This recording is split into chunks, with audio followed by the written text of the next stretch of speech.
పుట్టినరోజుని ఎలా పడితే అలా జరుపుకోకూడదు.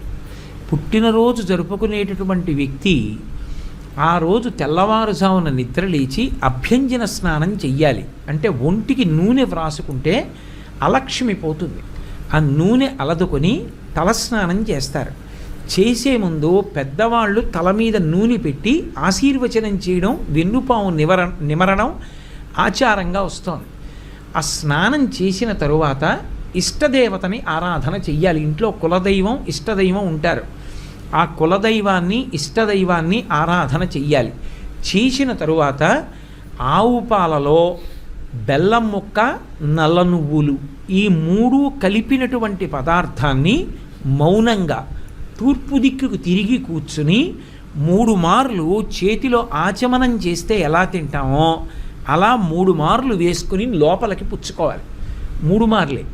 ఎందుచేత అంటే నల్ల నువ్వులు, బెల్లం, ఆవు పాలు కలిసినటువంటి పదార్థాన్ని 3 మాటలు పుచ్చుకుంటే వచ్చే పుట్టినరోజు లోపల ఏదైనా గండకాలం ఉంటే తొలగిపోతుంది అని. కాబట్టి ఈ 3 పదార్థములు కలిసినటువంటి దాన్ని చేతిలో వేసుకుని 3 మార్లు పుచ్చుకోవాలి. పుచ్చుకున్న తర్వాత 7 చిరంజీవులు ఉంటారు. అంటే వాళ్ళు పుట్టుక చేతనే చిరంజీవిత్వాన్ని పొందారు. ఇంకా కొంతమంది చిరంజీవిత్వాన్ని సాధించుకున్న వాళ్ళు ఉన్నారు. సాధించుకున్న వాళ్ళు కాదు, పుట్టుకతో చిరంజీవులైన వాళ్ళు.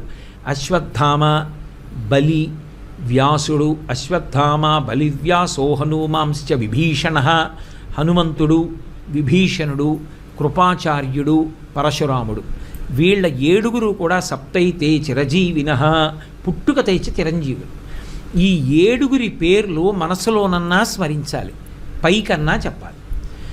ఆ రోజున తల్లిదండ్రులకి, గురువుగారికి తప్పకుండా నమస్కారం చేసి వాళ్ళ ఆశీర్వచనం అందుకోవాలి.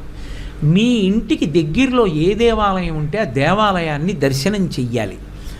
చక్కగా మృష్ణాన్న భోజనం చెయ్యవచ్చు. రాత్రి మాత్రం బ్రహ్మచర్యాన్ని పాటించాలి. పుట్టినరోజున బ్రహ్మచర్య దీక్షకి విరుద్ధమైనటువంటి సాంసారికమైన కార్యక్రమాల్ని నిర్వహించకూడదు. అలా ఉంటే ఆ రోజు పుట్టినరోజుని సక్రమంగా చేసుకున్నాడు అని చెప్తారు. తన శక్తి కొలది దాన ధర్మాలు నిర్వహించాలి. తనకి ఐశ్వర్యం ఉందా, దానం చేస్తాడు. తనకి ఐశ్వర్యం లేదు, గోగ్రాసం అంటారు. చేతి నిండా కాసిని పచ్చగడ్డి పరకలు పట్టుకెళ్ళి ఒక ఆవుకి తినిపించి ప్రదక్షిణం చేసి నమస్కరిస్తే చాలు. ఇవి పుట్టినరోజు నాడు తప్పకుండా జ్ఞాపకం పెట్టుకుని చెయ్యవలసినటువంటి విషయాలు.